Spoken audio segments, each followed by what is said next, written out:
Post 9 मई कम अज कम जो अब तक के नंबर्स हैं, पीटीआई के 100 के लगभग अरकान जो छोड़ के गए हैं, बड़े नाम हैं, यानी एमएनएज एमपीएस रहे। इमरान खान को डिफेंड करना मुमकिन नहीं रहा, वो या पीटीआई छोड़ गए या सियासत। सदर आरिफ अलवी भी किसी ऐसी जगह पहुंच गए हैं कि वो अपने लीडर, अपने कायद का ये बोझ अब उठा ना सकेंगे। अच्छा, पहली बात तो ये है कि मैं I don't agree with you जब आप उनको ग्लोरीफाई कर रहे हैं, बड़े नाम। और एक अखबार ने क्या है मकाना सुर्खी लगाई थी, बुर्ज उलट गए। ये मैंने कहा ये तो बुर्जियाँ हैं यार। अच्छा, भुट्टो के ज़माने में हमारी रिवायात में से एक चखाता हूँ आपको। भुट्टो के सदर थे चौधरी फजल इलाही मरहूम।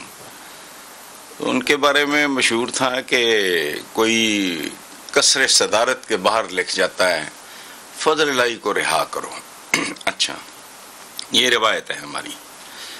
बाकी ज़िंदगी क्या है, कैपेसिटी से ज़्यादा बोझ तो सैमसन या रुस्तम पर भी लादोगे तो वो बैठ जाएंगे। ये हमारे धान पान से सदर हैं। और ये लोग जो मज़रियाती की बात करते हैं, नज़रियाती सियासत को फौत मुद्दतें बीत गई, लेकिन हमारे यहाँ ये खबर शायद अभी तक नहीं पहुँची। कोई ऐसी बात नहीं है, रूटीन की बात है। मुझे तो इसमें कोई खबर नजर नहीं आती, कोई तबसरे की जरूरत नहीं है जी। मतलब है आरिफ अलवी साहब जो पुराने साथी है, इब्तिदाई दिनों का साथ है, वो कहते हैं कि माजरत करें, जबकि इमरान खान तब वो माजरत नहीं कर रहे बल्कि जिम्मेदारी नहीं उन एक्शंस की ले रहे थे। अब इस तरह के, जबकि वो एक एक कानून या बिल के लिए पहुंचते थे और रोक के रखते थे डॉक्यूमेंट्स, और अब ये चुपके चुपके अंदर सिग्नेचर हो जाना और उनकी वो खामोशी, ये मतलब मैटर नहीं करती है। नहीं करती, मैंने कहा ना जी, एक लॉजिक है, एक साइंटिफिक अप्रोच क्या कहती है। मैं 1 मन उठा सकता हूँ, आप 1.5 मन उठा सकते हो, अबसार साहब 2.5 मन उठा सकते हैं, जैगम साहब 3। कैपेसिटी है, उससे आगे चला जाएगा तो बंदा बैठ जाएगा, कमर जवाब दे जाएगी, खत्म हो गई बात। ठीक है जी, ठीक है जी। अबसार आलम साहब, नजरियाती सियासत है कोई क्या सदर नहीं, नजरियाती है नहीं कि आदमी जान से गुजर जाए, बाकी सीधा साधा सौदा है जी।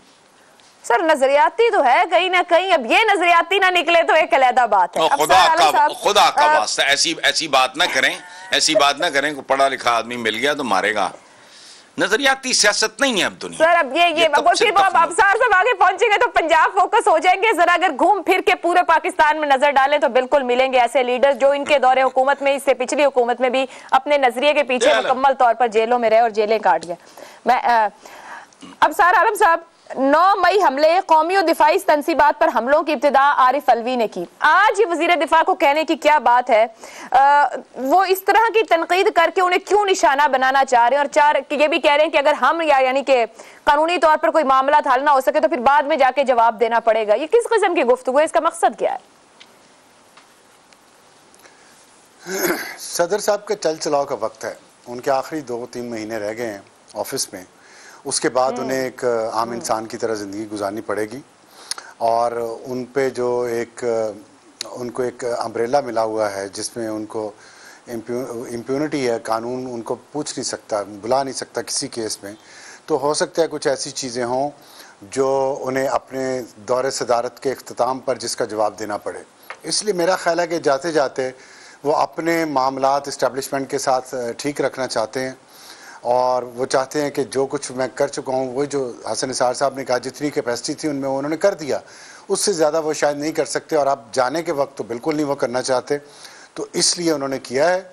और ख्वाजा आसिफ साहब ने ये क्यों कहा, मेरा ख्याल है कि मज़ीद अंडर प्रेशर लाने की कोशिश हो रही है सदर आरिफ अलवी को, ताकि जो काम उन्हें करने चाहिए थे और उन्होंने नहीं किए वो अब तो आसानी से कर दें। वो क्या काम है इसके बारे में अभी मेरा ख्याल है कि र्यूमर मॉन्गरिंग शायद मुनासिब ना हो, आने वाले दिनों में पता चल जाएगा कि उनके ज़रिए कौन कौन से काम करवाए जाने। ज़ैरम खान साहब, वज़ीर दिफा की तनकीद मज़ीद दबाव में लाने की कोशिश है, मुआवजे का नंबर नहीं है, सितंबर में वो रिटायर होने जा रहे हैं।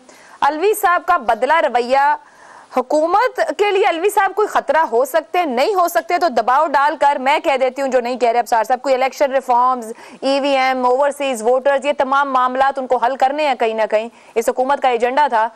ये चीजें हैं कि किसी न तरह से ये भी दस्तखत हो जाए इनके जाने से पहले। सदर के पास कोई ऐसा अख्तियार नहीं है, सिर्फ वो चंद दिन दस्तखत को रोक सकते हैं, इसके अलावा कुछ नहीं कर सकते। वज़ीर दिफा का कहना बनता नहीं है, क्योंकि मुस्लिम लीग नवाज ने भी ऐसे ही सदर लगाए हैं। मेरे लिए जो बात है, मेरा और आपका पूछना बनता है कि पाकिस्तान की रियासत के सरबराह ने 4 साल तक बार बर्दारी का टाइगर बनकर क्यों गुजारे? वो आपकी मेरी सियासत की सरबराह के तौर पर क्यों नहीं उन्होंने अपने आप को कायम रखा, और वो डिग्निटी अपनी कायम क्यों नहीं रखी जो हम अपनी रियासत के सरबराह से तवक्को रखते हैं? ओहदा उनका वज़ीर आज़म से बड़ा, वज़ीर आज़म हुकूमत का सरबराह है, सदर रियासत पाकिस्तान का सरबराह है, और अपने पार्टी के हेड के कहने पर वो सदर कह रहा है बैठ जाओ, वज़ीर आज़म कहता है वो बैठ जाते हैं, खड़े हो जाओ वो कहते हैं खड़े हो जाओ, वज़ीर आज़म कहता है आइन को तोड़ दो वो आइन तोड़ देते हैं, उसके कहने पे दस्तखत नहीं करते, लेजिस्लेशन को डिले करते हैं, लेजिस्लेटिव प्रोसेस को वो रोकते हैं, उनके कहने पर वो हल्फ लेने से इनकार करते हैं जो उनकी ज़िम्मेदारी है। देखिए, सदर का जो ओहदा है ये बिल्कुल उस तरह है जिस तरह वज़ीर आज़म, जिस तरह बरतानिया में बादशाह का क्वीन का ओहदा है, अलामती ओहदा है। लेकिन इंसानों की दुनिया में अलामतों की बहुत बड़ी हैसियत होती है, मुल्कों के लिए, रियासतों के लिए अलामतों की बहुत बड़ी हैसियत होती है। रियासत की कोई शक्ल नहीं होती, इसलिए सदर उसका चेहरा होता है। रियासत जब मुजस्सम होती है तो वो बादशाह की शक्ल अख्तियार करती है या सदर की शक्ल अख्तियार करती है। इसलिए कि इस मुल्क के 22 करोड़ लोग एक आदमी को देख कर कहें कि देखो ये हमारी रियासत है, ये वो डिग्निफाइड आदमी है जो पाकिस्तान की रियासत की शक्ल है उसको रिप्रेजेंट करता है, हम इसको सलाम करते हैं। इस्लामाबाद में आपको कोई बिल्डिंग नज़र नहीं आती जब आप गुजरते हैं, सबसे बड़ी बिल्डिंग जो नज़र आती है वो ऐवान सदर की नज़र आती है, जहाँ पे खबर नहीं कितने झंडे लगे होते हैं। सबसे खूबसूरत, सबसे बड़ी, सबसे काबिल एहतराम बिल्डिंग क्यों दी है? इसलिए कि वो इतनी बड़ी अलामत है, वो रियासत पाकिस्तान की अलामत है।